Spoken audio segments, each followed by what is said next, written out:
እሺ ሰላም እንዴት ነህ? ከላይ ስታያቸው የነበሩ ቪዲዮዎች በሙሉ ጨዋታ፣ ቀልድ ምናምን ከነበረ ከመንፈሳዊ ነገር የራቀ ነገር ስታይ ቆይተህ ከሆነ ነገ ላይ የምታጭደው እሱን እንደሆነ ላስታውስ ነው በዚህ ቪዲዮ የመጣሁት። ምክንያቱም ያልዘራኸው ነገር፣ ማይንድህን ፊድ ያላደረግከው ነገር፣ ቁጭ ብለህ ጊዜ ያልሰጠኸው ነገር ነገ አንተ ላይ አይገለጥም። አንድ ሰዓት በምትጸልየው ጸሎት የቀረውን 23 ሰዓትህን ከቨር ማድረግ አትችልም።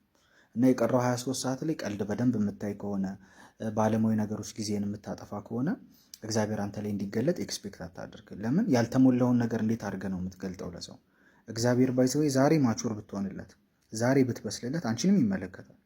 ዛሬ ብትበስልለት አንተ ዛሬውኑ እግዚአብሔር ይጠቀማል። አንተ ነው እየጠበቀ ያለው እግዚአብሔር።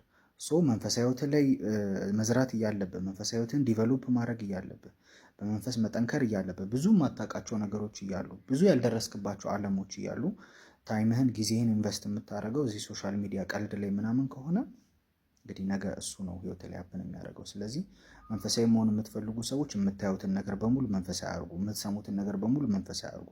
ይቻላል። ቲክቶካችሁ በሙሉ መንፈሳዊ እንዲሁም ማድረግ ይቻላል። ሶሻል ሚዲያችሁ በሙሉ መንፈሳዊ እንዲሁም ማድረግ ይቻላል። አትሞስፌራችሁን በሙሉ መንፈሳዊ ማድረግ ይቻላል። እንደዛ ካላደረጋችሁ እግዚአብሔር እንዳይጠቀምባችሁ፣ ዴስቲናችሁ ላይ እንዳትደርሱ ራሳችሁን እያዘገያችሁ ነው፣ ዲሌይ እያደረጋችሁ ነው ማለት ነው።